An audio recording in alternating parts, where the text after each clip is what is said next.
Boa noite a todos. O meu nome é Daniel. Tenho 25 anos de idade. Hoje eu irei contar uma situação bizarra que aconteceu com meu avô Inácio, na época em que ele morava em um lugarzinho no interior de Pernambuco. Eu não me lembro o nome desse lugar, porém a história é bem interessante. O meu avô havia recebido uma proposta de emprego para trabalhar em uma fazenda, lidando com tudo que fosse posto para ele trabalhar. Como ele dizia, as coisas não eram como hoje em dia, pois pelo menos para ele, pois era preciso saber e fazer de tudo um pouco e muito bem feito. Ele me falou também que um dia ele estava voltando para casa. Foi quando um senhor forte, que estava montado em um cavalo, o acompanhou e o chamou para trabalhar em uma fazenda. Esse mesmo senhor deu para o meu avô um endereço e o ensinou os detalhes de como ele poderia fazer para chegar no local, pois o meu avô sabia muita coisa. Ele era um pouco veterinário, um pouco pedreiro, sabia plantar e sabia fazer muitas outras coisas. Nessa época, ele não era casado com a minha avó, então ele aceitava todo tipo de trabalho onde quer que fosse. Como meu avô havia dito, na época dele era tudo mais difícil. Até as viagens eram feitas principalmente em burros ou a pé. Então vovô recebeu esta proposta para trabalhar nessa fazenda. Ele deveria se apresentar o mais rápido possível para não correr o risco de perder o emprego. Ele nem titubeou. Naquele mesmo dia, ele partiu rumo à fazenda, que ficava a uma distância de mais ou menos 30 quilômetros de distância da onde ele morava. Quando ele me contou essa história, eu já o indaguei do porquê que ele não tentou arrumar um jeito de poder ir de carro ou ônibus. Mas como sempre, o meu avô sempre tinha uma resposta na ponta da língua, e ele me disse: meu filho, o caminho de um homem é com os pés. Eu sempre andei a pé para onde quer que eu fosse e nunca dependi de ninguém para nada.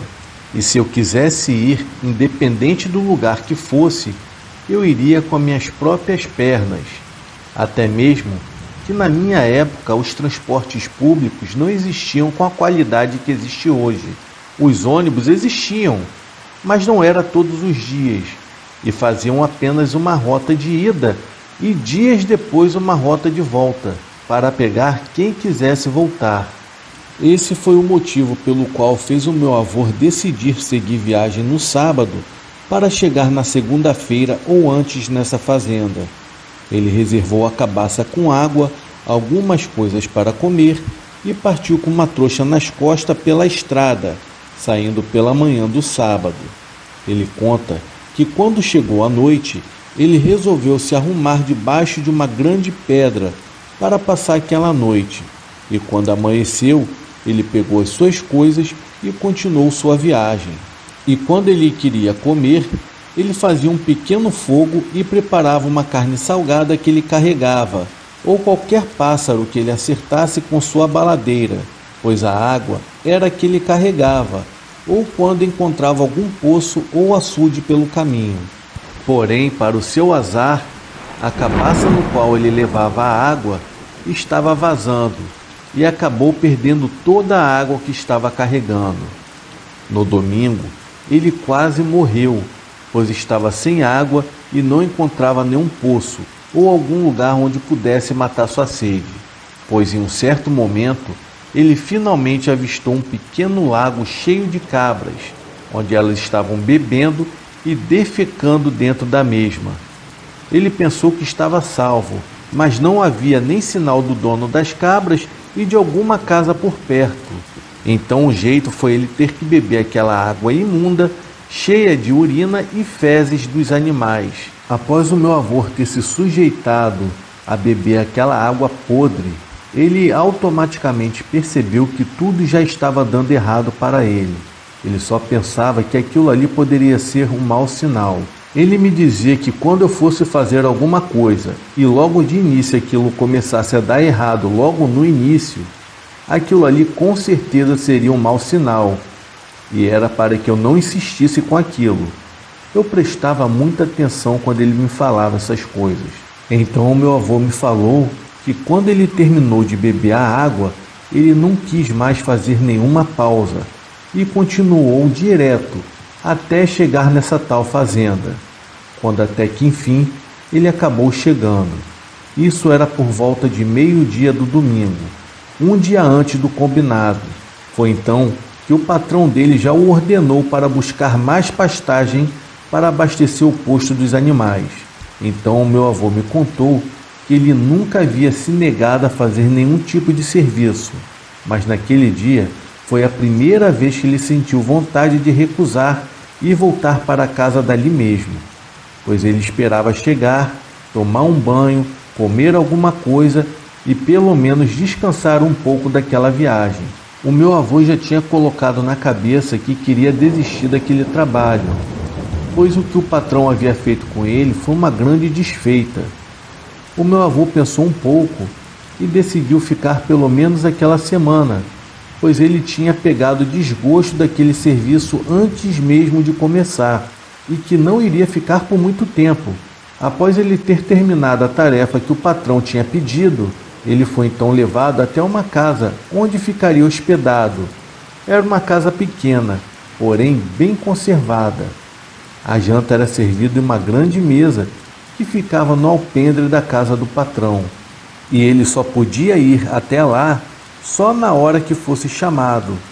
E quando deu 5 horas da tarde, o patrão gritou de lá, informando que ele já poderia jantar. Ao chegar no local, ele se sentou naquela grande mesa e ele percebeu que a comida dele parecia ser resto do almoço, parecia até que a comida havia sido requentada. Ele percebeu também que só tinha ele naquele local para jantar. Ele não tinha dúvida que aquilo ali não era local para ele. Ele tinha que desistir daquilo o mais rápido possível e voltar para sua casa, pois infelizmente ele estava com tanta fome que acabou comendo aquela comida que haviam servido para ele. Ele ficou observando aquela grande casa dos patrões dele. Ele começou a prestar atenção que não havia ninguém dentro da casa e só se ouvia o barulho das pessoas. Eram barulhos de crianças e de gente falando, mas ele não conseguia enxergar nada. Foi aí que ele teve mais uma decisão, que seria de passar pelo menos aquela noite ali e ir embora no dia seguinte. Quando anoiteceu, ele arrumou a rede na sala da casa e em seguida deitou, pois ele estava muito cansado por causa da viagem desastrosa em que havia feito, e em poucos minutos o mesmo já se encontrava dormindo. E não demorou muito para o sono dele ser interrompido, pois alguém derrubou ele da rede, o jogando no canto da parede. Vovô ficou muito assustado com tudo aquilo. Pensou até que pudesse ser o patrão dele que estava fazendo aquilo, pois foi a única pessoa em que ele viu desde que chegou na fazenda. O meu avô me falou que aquele foi o dia mais desesperador que ele teve na vida, pois a casa estava completamente escura, estava um breu e não dava para enxergar um palmo à frente, pois naquele local não havia luz elétrica e não tinha pelo menos uma lamparina sequer a gás. O meu avô ainda estava no chão e atordoado com tudo o que estava acontecendo. Foi quando de repente aquela mesma coisa que havia jogado ele no chão agora estava sacudindo ele pelo braço e pedindo para ele sair dali o mais rápido possível, pois aquela casa não era dele e que ele estava sendo um invasor. Sem ver nada à sua frente, o meu avô tentava desesperadamente se desvencilhar daquilo, pois ele não conseguia se soltar e nem gritar por socorro. Foi então que, em meio ao desespero, sem saber rezar, o meu avô começou a dizer: "Meu Pai, nosso Senhor Jesus Cristo, me ajude, por favor." E como um milagre, assim que ele começou a dizer essas palavras, ele sentiu que aquela coisa, ou um homem, acabou sumindo na mesma hora. Foi então que ele caiu no chão. O meu avô correu para abrir a porta, mas aquela porta nem se mexia, pois estava completamente trancada em meio àquela escuridão. Então o meu avô correu para a porta da cozinha, que também estava trancada. Ele bateu nas paredes, procurando assim as janelas pelo tato da mão, e nada de encontrar. Foi então que de repente ele começou a observar que havia uma silhueta de um homem. Era tão negro que dentro daquela escuridão toda ele conseguia ver aquela coisa. E foi então que aquela coisa pegou ele novamente pelos braços, só que dessa vez saiu arrastando ele pela casa, levando ele até a sala. Foi então que, em meio ao desespero, o meu avô começou a dizer novamente aquelas palavras: Senhor, me ajude. Nossa Senhora, Jesus, me ajuda, por favor. Pelo amor de Deus, me ajude, Senhor. E de novo, assim que ele repetiu aquelas palavras, aquela coisa acabou soltando ele novamente. Ele me contou que não via fisionomia, só via silhueta no meio à escuridão. E aquele homem estava dentro da casa dele, tentando fazer alguma maldade com o mesmo. Ele sabia que ali ele não teria como correr. Ele estava no meio do nada e com um cara dentro da casa dele tentando matar ele. Segundo meu avô, aquilo tinha muito mais força do que ele. E não adiantava nada ele fazer força. A única coisa que restava para ele era pedir ao Criador para que o ajudasse. Foi então que, em meio às suas orações, aquela coisa o soltou e jogou ele contra a parede. Ele caiu, se levantou e ele não sabe se foi alucinação ou se realmente ele estava escutando vozes em volta da casa. A pancada foi tão forte que ele sentiu a sua coluna estalar. Em meio ao desespero, ele notou que o basculhante da cozinha estava aberto. Ele não pensou duas vezes. A única alternativa dele era tentar passar pelo basculhante. E por um milagre ele conseguiu passar. Segundo meu avô, se ele fosse um pouco mais encorpado, com certeza ele não conseguiria ter pulado aquele basculhante. E aí ele não saberia qual seria o seu fim. Após pular o basculhante, o meu avô correu de volta para a casa dele.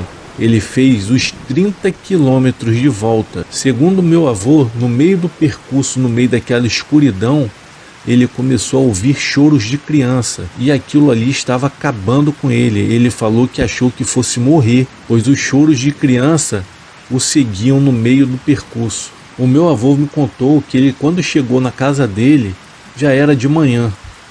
E ele estava totalmente traumatizado com tudo o que havia acontecido. Depois de muito tempo, meu avô descobriu que a fazenda havia sido abandonada há anos e que todos lá haviam morrido. O que havia acontecido era que o caseiro tinha matado o patrão e toda a sua família, e que o mesmo havia se enforcado na mesma casa onde meu avô havia dormido. O meu avô me disse que ele era muito novo e que não tinha muita conversa com ninguém, e ele só foi saber disso tempos depois, durante uma conversa em um boteco. Foi lá que ele descobriu toda a história daquele lugar, e que se ele tivesse se aconselhado com alguém, com certeza não teria tido aquela atitude por conta própria. E talvez isso não tivesse acontecido.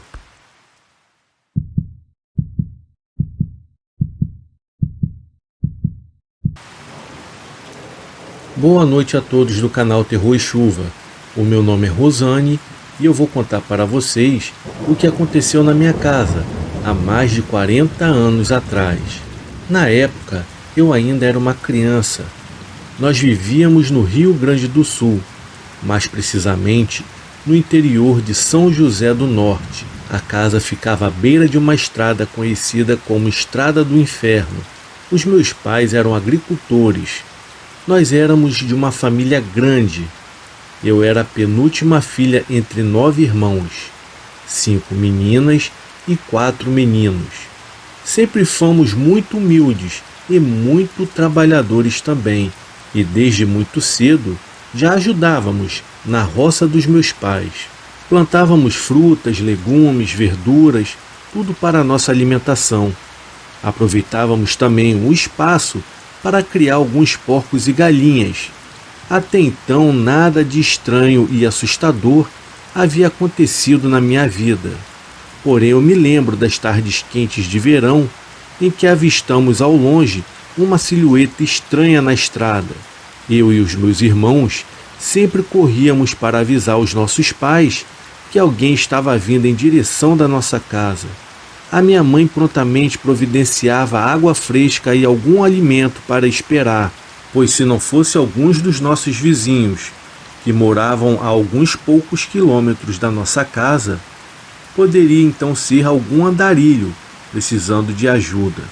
Quando eram alguns desses vizinhos que apareciam, os mesmos tomavam um pouco de água fresca, algum suco, muitas das vezes ficava para o café da tarde, ou então até para o jantar, pois era um costume do interior naqueles tempos remotos. Quando havia alguma dessas visitas, especialmente amigos dos meus pais, sabíamos que nós não éramos bem-vindos. Não era permitida intromissão nos assuntos deles. Poderíamos aparecer na sala só se fôssemos chamados. Até as refeições que fazíamos eram em mesas e cômodos separados. Mas quando eram os andarilhos, os meus pais pediam para que nós nos escondêssemos em um quarto e só saíamos de lá quando fôssemos chamados. Era uma precaução para caso acontecesse alguma coisa de errado. Naquela época do ano, com o tempo quente, era comum passarem andarilhos na então chamada Estrada do Inferno. Era uma época no qual os meus pais faziam uma colheita de frutas para vender. Então eles temiam ser assaltados, mas graças a Deus nunca sofremos isso. Enfim, sempre ficávamos espiando pela fresta da janela quando algum desses andarilhos aparecia. Eles comiam algo e alguns até contavam as suas histórias de vida para os meus pais. Já outros eram mais calados, tiravam um tempo de descanso na sombra de uma árvore ou no galpão antes de seguir o seu caminho, levando consigo um pouco de alimento que os meus pais davam. Enfim veio aquela noite, onde algo impressionante e assustador aconteceu. Já era de noite e nós nos reunimos à luz de lampiões a querosene e ficamos brincando. Não havia tecnologia de hoje, especialmente em lugares isolados. Então fazíamos jogos e os meus pais nos contavam histórias de suspense. Era o que eu mais gostava. Nessa noite, as nossas vidas, que eram tão simples, mudaram para sempre. Estávamos conversando e rindo e brincando, quando que no meio das nossas vozes, ouvimos então 3 batidas na porta. Na hora todos nós ficamos calados. O meu pai se virou e perguntou quem era, mas não teve nenhuma resposta. Estava tudo completamente quieto. Passaram-se alguns minutos, então voltamos a conversar animadamente, quando que do nada surgiu uma voz de um homem, chamando meu pai pelo nome. "Ô seu Pedro, o senhor está aí?" O meu pai então de forma tranquila respondeu: "Opa, pode chegar, amigo." Ele se levantou e foi até a porta dos fundos para abrir. Ele estava segurando um lampião em suas mãos e, para o seu espanto, ao olhar em volta iluminando o quintal, não havia ninguém lá e tudo estava no mais completo silêncio. A essa altura, já estávamos nos olhando com medo. Ficamos olhando para a porta. Estávamos quietos e calados, à espera de algo ou alguém. Foi nessa hora que tomamos um baita susto com sons de batidas fortes de mãos, batendo palma na outra porta da frente da casa. Confesso que eu fiquei muito assustada naquele momento. Já o meu pai estava completamente cabreiro com isso e foi até a porta, abriu novamente e não havia ninguém. Nessa hora os meus pais resolveram mandar a gente para os quartos para dormirmos, pois já estava ficando tarde demais. Nós estávamos bem assustados com toda aquela situação. Fomos nos deitar com muito medo. Mas aquela noite, depois daquelas batidas, não aconteceu mais nada de estranho. E no dia seguinte, mesmo ainda com aquela sensação ruim, trabalhamos normalmente e fizemos os nossos afazeres rotineiros. Mas ainda nos perguntávamos sobre o que poderia ter acontecido na noite anterior. Foi realmente muito estranho tudo aquilo. As horas passaram, a noite caiu e um medo estranho atingiu a todos nós novamente. Ficamos todos quietos em casa. Os meus pais se olhavam com certo medo no olhar. Não era só nós que sentíamos que algo estava fora do normal. Havia medo neles também. Sabe como é, né? Se os nossos pais sentem medo, então nada poderia trazer a nossa coragem de volta. E foi aí que aquele inferno começou. E bem na hora do jantar, aquela mesma voz havia voltado a chamar o meu pai pelo nome. As batidas na porta estavam cada vez mais fortes, e tudo isso em um curto espaço de tempo, e tudo estava ficando mais intenso e assustador. Os meus pais já não sabiam o que fazer com toda aquela situação estranha. Apenas trancaram a casa e ficamos todos lá sem muita reação e sem entender o que estava acontecendo. A minha mãe estava apavorada e tremia de medo. Ela tentava esconder um pouco para nos acalmar, mas era difícil. Naquele momento, todos nós chorávamos de pavor. O meu pai então resolveu sair para vasculhar as redondezas da casa. Ele estava junto dos meus irmãos mais velhos, mas sem encontrar ninguém por perto e nem mesmo um rastro de alguma pessoa rondando a casa. Então meu pai voltou, se sentou na mesa e com as mãos postas ficou parado pensativo. Naquele momento não sabíamos se ele chorava ou se ele rezava, pois havia um silêncio completamente tenebroso e macabro entre a gente. Foi então que, de repente, o silêncio foi quebrado novamente, pois do lado de fora, aquele homem havia começado a gritar alto novamente. Então ele se levantou rapidamente, correu para a porta e disse: "Se você está vivo e veio para o bem, pode chegar, mas se for um espírito desencarnado, que Deus te perdoe e te leve para um bom lugar, mas não aqui." O meu pai esperou um pouco e nada mais voltou a acontecer. Meu pai então entrou e fechou a porta e voltou para a mesa para que pudéssemos terminar o nosso jantar, para depois sim irmos dormir em paz. Eu só sei que aquelas 2 noites foram extremamente apavorantes para todos nós, pois os meus pais estavam tentando entender todo aquele ocorrido, porém não sabiam se era alguém querendo ameaçar nossa família ou era algum tipo de brincadeira de mau gosto. Alguns dias depois daquele ocorrido sinistro, foi aí que começou a aparecer alguns boatos, vindo de alguns conhecidos, sobre um homem andarilho que havia sido encontrado morto nas proximidades da cidade. E segundo disse-me-disse dos moradores da região, ele estava em estado de decomposição, pois já havia falecido há pelo menos 3 dias. Encontraram também alguns pertences que estavam com o defunto, e pela descrição, os meus pais deduziram que era ele o homem que veio na nossa casa pedir ajuda nos dias anteriores. Enfim, ele teve a ajuda que precisava, e nunca mais aconteceu algo parecido novamente com a nossa família. Olha, eu confesso que esse fato me marcou muito, e me deu total certeza que o mundo espiritual é real, e não dá para pensar que não há nada depois daqui, com tantas experiências relatadas. Tudo que vivi na infância só me deu a certeza que vivemos em um mundo completamente movido pelo lado espiritual.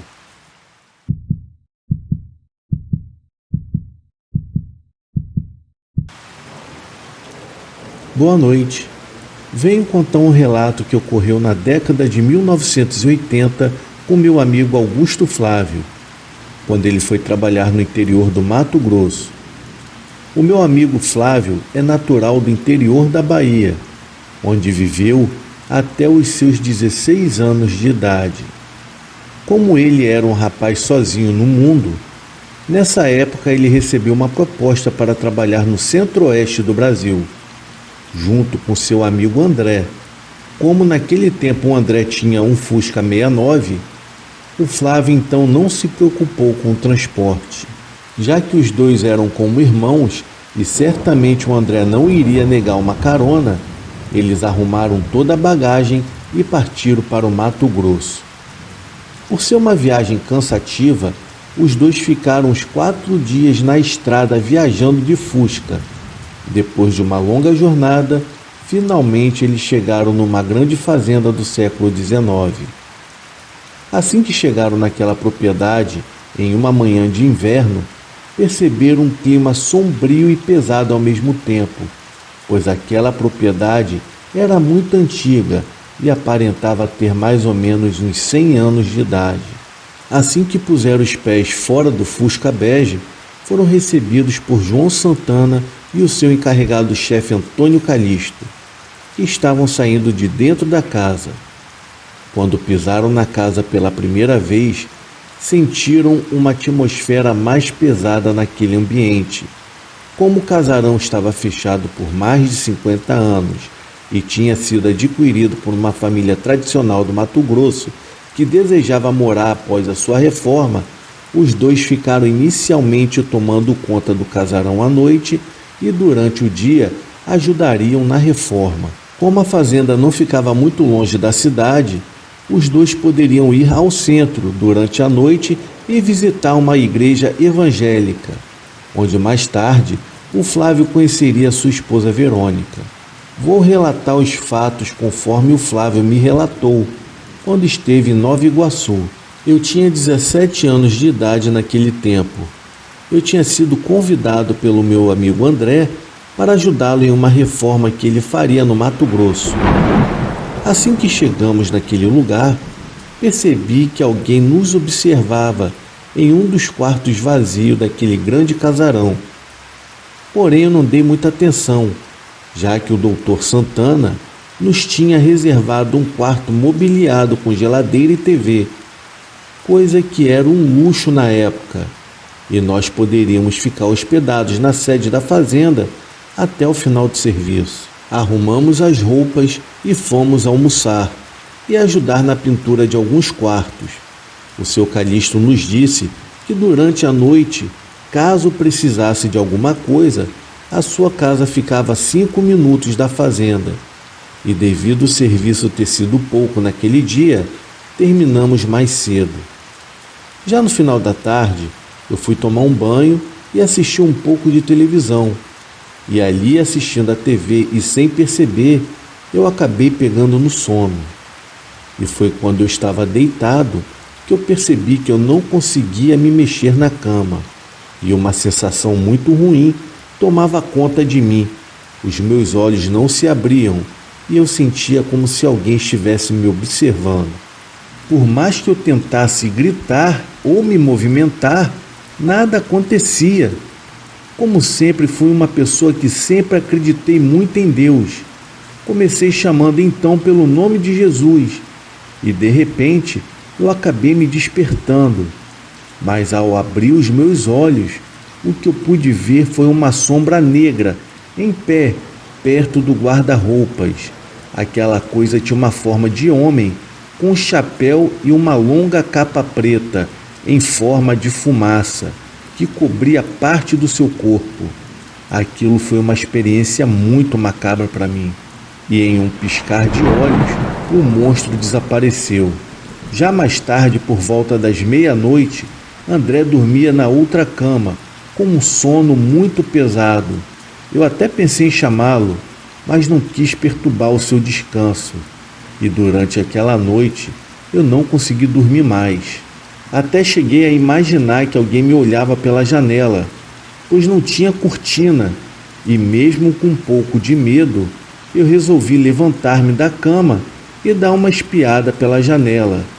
Mas ao fazer isso, eu acabei avistando lá embaixo uma criatura com forma humana.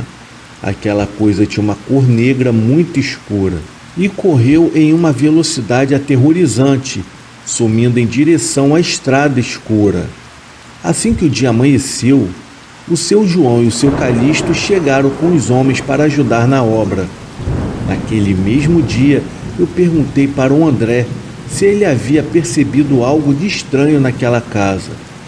E o mesmo me disse que ao entrar no quarto e me viu dormindo, ele sentiu que havia mais alguma outra pessoa ali dentro nos observando. E com tudo isso, procurou e não encontrou ninguém no quarto. Após aquela conversa, fui distrair um pouco a mente, tomei meu café e fui ajudar o pessoal que estava reformando a fachada do casarão. E foi neste dia que eu conheci um rapaz evangélico por nome de Josué, que congregava em uma pequena igreja no centro da cidade. Fiquei conversando com ele e o mesmo me fez o convite para ir até a sua igreja.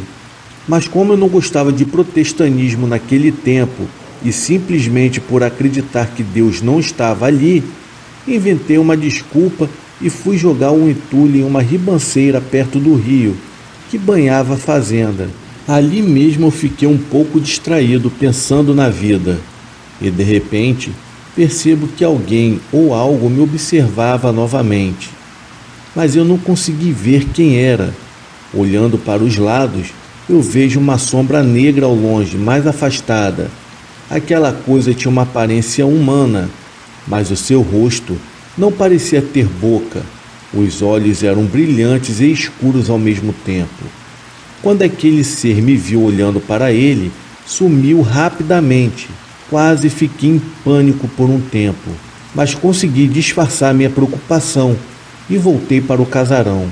Já era noite quando André e eu fomos para a casa do seu Calixto. Ele e a sua esposa Iracema nos receberam muito bem. Na casa só moravam os dois com os filhos mais novos, Emerson e Marcelino, que ainda eram pequenos naquela época. Ficamos ali até tarde da noite e, regressando à fazenda mais tarde, no caminho vimos a mesma sombra negra que eu já tinha visto do lado oposto da margem do rio. Aquele ser estranho passou rapidamente na frente do Fusca e sumiu dentro da mata. Já em casa, André, meio assustado, foi assistir TV e eu fui dormir, pois eu tinha que me preparar para o dia seguinte. Quando eu estava dormindo, eu sonhei que eu saía do meu corpo e caminhava dentro daquela casa. Ao caminhar dentro do velho casarão, eu via André deitado e roncando e o meu corpo imóvel na cama. Fui em direção à janela e vi um homem vestido com roupas negras esfarrapadas, com um chapéu na cabeça e os seus olhos eram amarelos iguais a de um gato. Sabe aquele filme Olhos Famintos? Pois é, aquele homem do meu sonho era igualzinho a ele, porém a sua aparência ainda era pior. E como se não bastasse, aquele ser asqueroso abriu a sua boca, dando várias risadas macabras, e com seus dentes pontiagudos me encarava, fazendo a minha alma ficar cada vez mais gelada.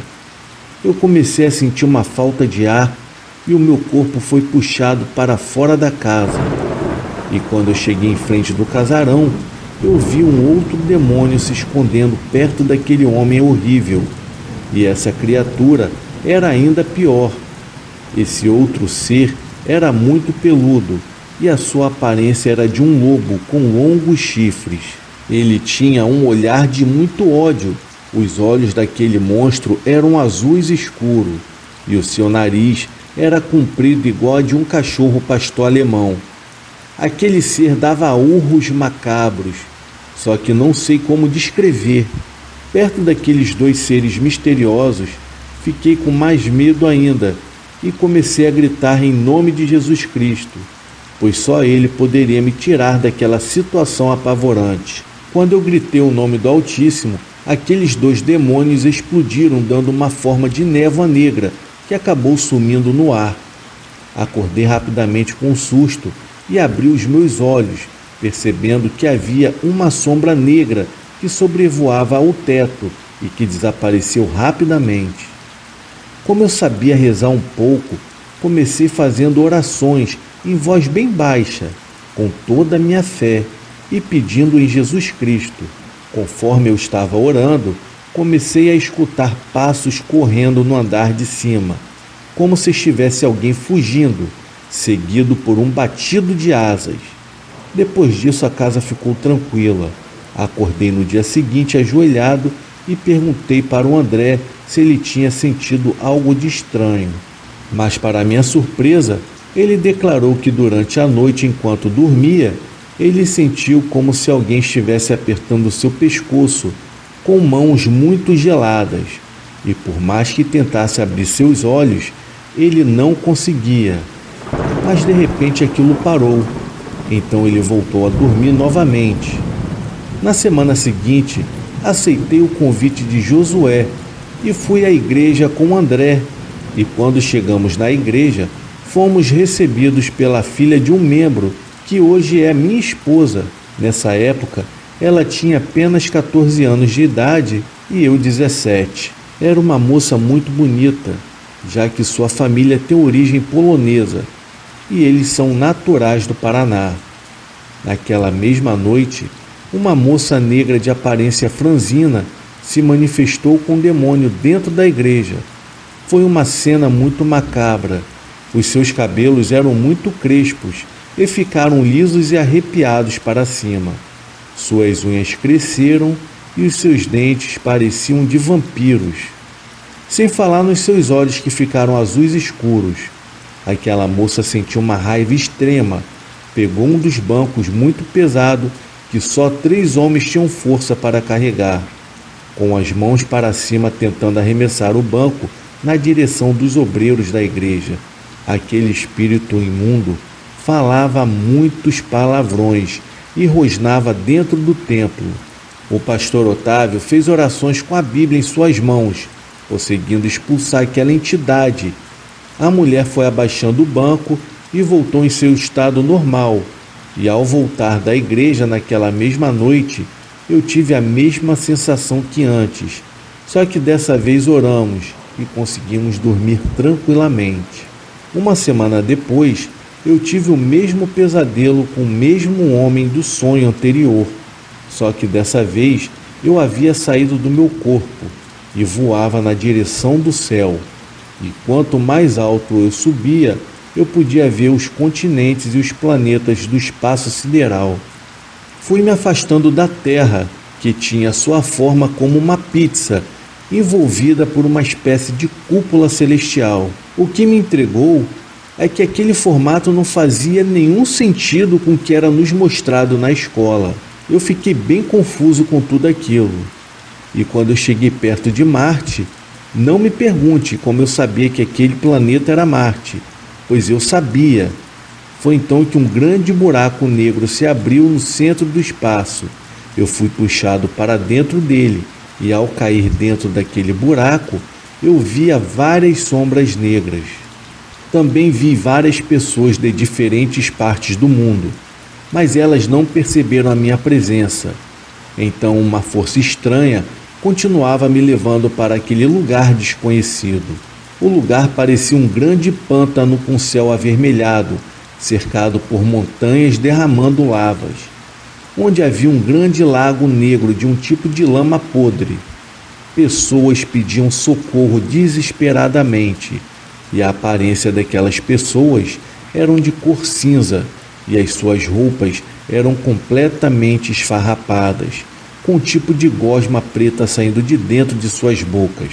Em outra parte, haviam pessoas sendo atormentadas dentro de lava vulcânica com suas peles sendo queimadas pelo fogo. Um grande rio de lava descia de um vulcão, onde algumas dessas pessoas eram jogadas nele por seres animalescos e neões. E um daqueles seres que jogavam as pessoas dentro do fogo tinha parte do seu corpo humana e a metade cobra.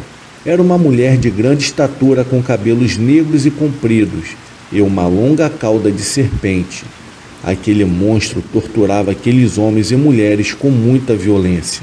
Na parte de cima de um grande vulcão havia um demônio com forma de lobo, que andava como se fosse um homem comum. O bicho deu um salto bem alto, fazendo-se abrir uma espiral, onde ele e outros seres em forma de fumaça preta atravessaram aquele portal. Quando vi aquilo, eu comecei a clamar a Deus, pedindo com todas as minhas forças para que Ele me tirasse daquele lugar horrendo. Com pouco tempo depois, eu abri os meus olhos e acordei na fazenda. E ali mesmo, deitado na cama, eu acabei vendo mais uma vez uma sombra negra, com olhos vermelhos. Aquela coisa estava na janela me olhando. Foi quando, de repente, uma voz doce e suave gritou lá de fora, dizendo: que Deus não iria permitir que voltassem a perturbar os seus filhos.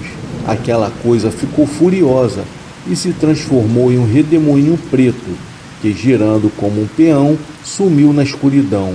Faltando pouco tempo para terminar o serviço no casarão, eu consegui um emprego na farmácia da cidade. Já o meu amigo André não quis voltar para a Bahia, pois foi viver em Cuiabá com uma moça de São Paulo. Trabalhando na farmácia, eu consegui a minha casa. Comecei a namorar com a Verônica, mesmo contra a vontade de seus pais, que não aceitavam pessoas de pele escura na família. Hoje em dia temos 3 filhos. Algum tempo depois, eu acabei tomando conhecimento que um antigo casarão ficou ocupado durante a Guerra do Paraguai pelas tropas de Solano Lopes e que, segundo algumas fontes, a tropa teria cometido um massacre no lugar e violentado algumas mulheres que viviam ali antes do final da guerra. Pouco tempo depois, o Duque de Caxias teria recuperado o lugar e massacrado os invasores. Mas isso foi o de menos, pois o lugar ainda servia como terreiro de magia negra. Hoje o lugar está restaurado, mas infelizmente ainda é assombrado por espíritos malignos. Bom, pessoal, esse foi o relato. Eu desejo uma ótima noite.